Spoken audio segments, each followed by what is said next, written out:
was taking a piece of boat that they could, trying to find a place to come back together. So before that, I was kind of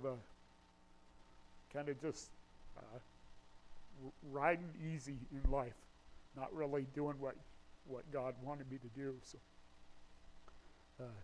So this shook me up, and I needed it. So I started teaching in the class in the class that Bud and Mark taught, and the lesson that we had was on Matthew 17, and it was about the paralytic, and the paralytic, the father of the paralytic took his son to Jesus because he couldn't get rid of the epilepsy, and neither could the disciples. But the father couldn't get rid of the epilepsy, so he turned it over to Jesus. And if you take yourself and put yourself in the shoes of the epileptic, before we met Jesus, we were the epileptic, and we couldn't do nothing. We had no power to do anything. We were just writhing around on the ground, and we couldn't do anything for ourselves. And the Father couldn't do anything either. So I looked at it, and when I was reading through it, I noticed that it said the father of only child, and I realized, you know what? That's talking about God. God sent Jesus into us to cast the spirit that was in us before out, and before that, I don't know that I realized that God had complete control over me, over my accepting Him. I kind of always thought, that we had faith to do that. But after that, I realized that the epileptic, he had no choice. He was out. We're out. We don't have any say in it. So in the story, it took us back to the mountain. Right before that, it took us back to the mountain, and on the mountain, Jesus went up with Peter and James and one other disciple, and they went up on the mountain, and on the mountain, Jesus was speaking, and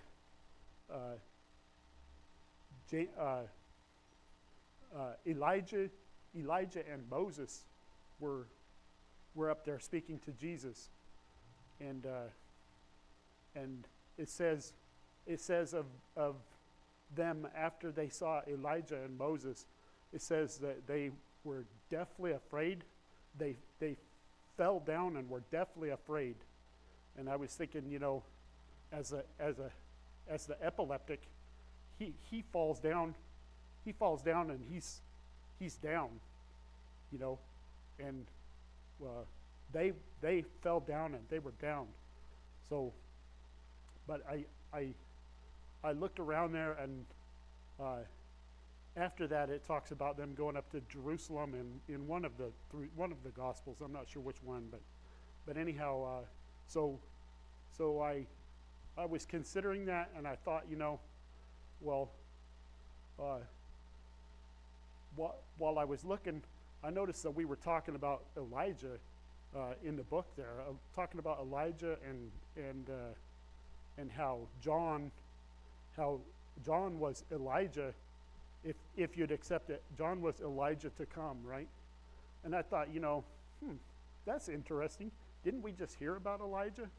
And then I noticed that Elijah and Moses, right? The two people that we saw up there, I noticed that Matthew is building the hut of Elijah, and Hebrews is building the hut of Moses. You look, and it's telling their life. And so I went and I kind of looked around at Elijah, and I went back and read, and I heard that he couldn't be found. God told him come back and go talk to Ahab, and so Obadiah happened to be the person that he ran across. Obadiah was sent out to look for any last piece of grass or piece of does it say wheat there? Any piece of something to feed the animals, and so he meets Elijah, and he's afraid because the last two people that met Elijah, they died, so he's afraid and he's not wanting to die. And then then I looked at Moses, and Elijah couldn't be found, right? He couldn't be found, and at the end of Elijah's life, he goes up in the whirlwind, and guess what? He can't be found there either. They go look for him, and he can't be found there either. And Moses, guess what? When Moses went up, Moses' body couldn't be found either. Neither one of them could be found. They were looking, and they couldn't be found. And so I was still considering that, and I started going back to that mountain. I saw they were on the mountain, and I was like, well, there's other places that they're on the mountain too. Let's go start looking through some of them places that they're on the mountain. And Moses was on the mountain, right? Moses, when he was out in the wilderness, after he'd spent 40 years out there, he was it says he was tending his father's flock. And he was out there, and he seen a bush that was on fire, and it wouldn't burn up. He had to go figure out what was going on with this. So he went over there, and it says that God gave him some commands, but the first command before Moses couldn't speak, decided he couldn't speak, or wasn't very good at speaking, even though he was taught to be a Pharaoh's son, which means he had more education probably than any other person. He decided he couldn't speak when it come to doing what God said. But the first thing God told him to do was take the people up on a mountain. And so I was checking out that mountain, and there was a mountain there, and then I checked out a few more places that there was a mountain, and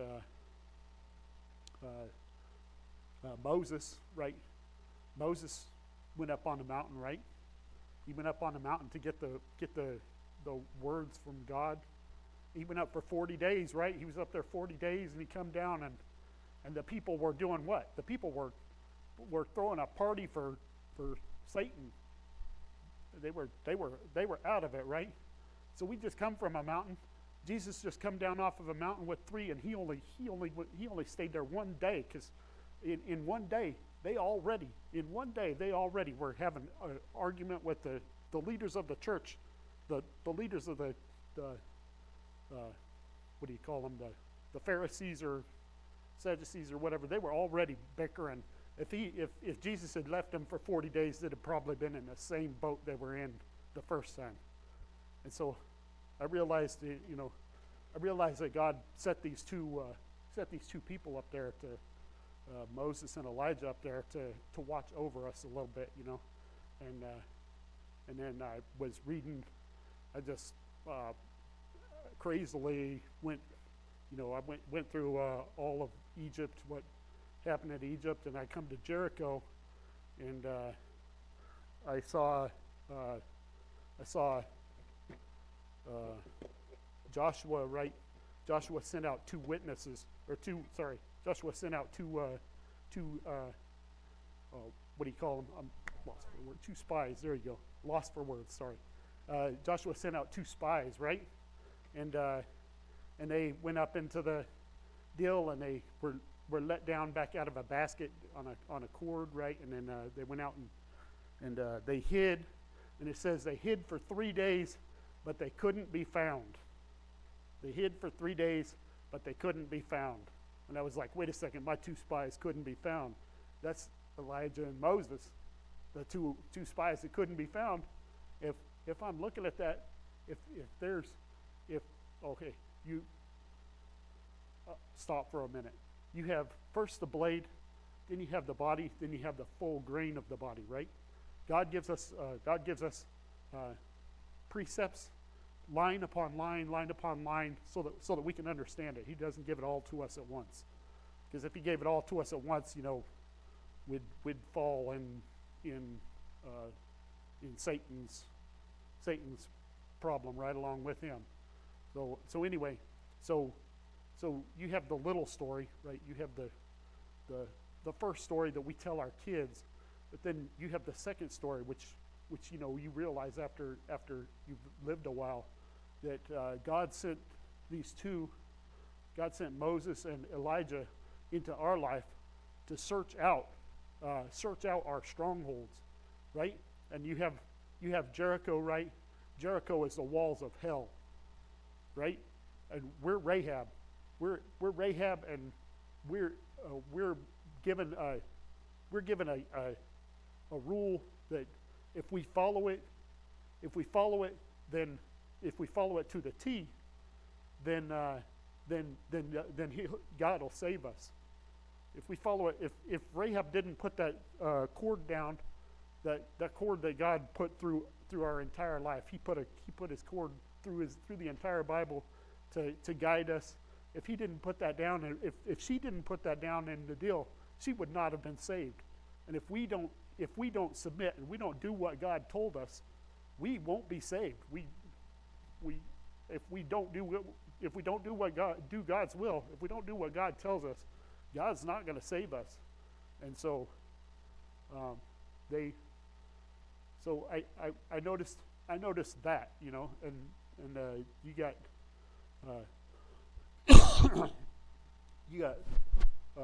big huge a second level. I don't know what you call it, a second level to the same story, an adult type of level, where we realize, we have to go into Hebrews and go into Matthew, and we have to dig and look and see that we don't have them strongholds that they set up, right? So I was doing that, and what God say on the mountain? God said, "This is my beloved Son, in him I'm well pleased." He said, "Have no other." Don't. Elijah and Moses are here, but follow my Son, not follow these others. He said, "Look to my Son. My Son is the one." They built huts, but David built a throne for Jesus. He built a throne. God built a throne through David for Jesus, and we can go there and we can be in communion with God. And so thinking of that, I thought, okay, so I started listening through Psalms, and I was checking out Psalms, and I noticed in Psalm 114.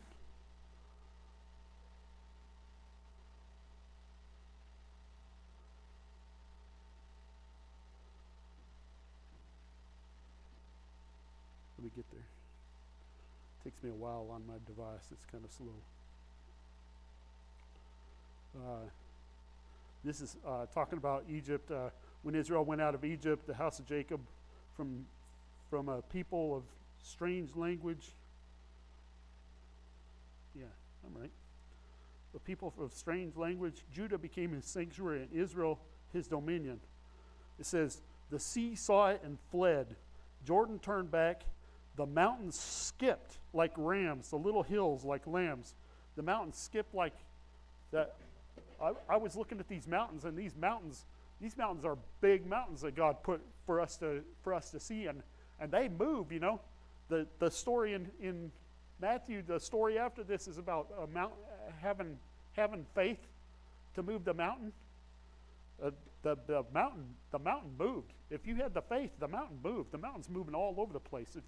If you stay with God, He'll move you all through the mountain and all the places that He took the mountain, and He it says He flattened out the land and made the land smooth for them to go through, so that they could go up to this mountain and up to that mountain and go with Him in it. And so I'm thinking of a sanctuary.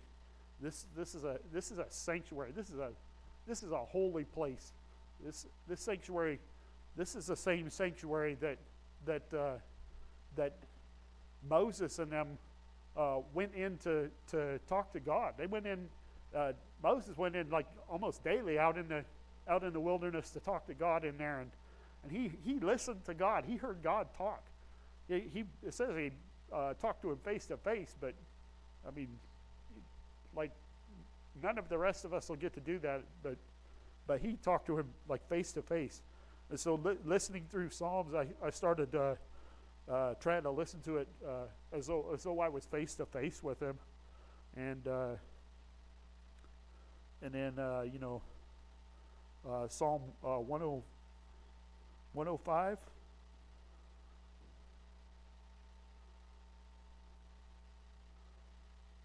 Psalm 105 is telling he's telling the story like you can sit here and listen to God tell you the story of his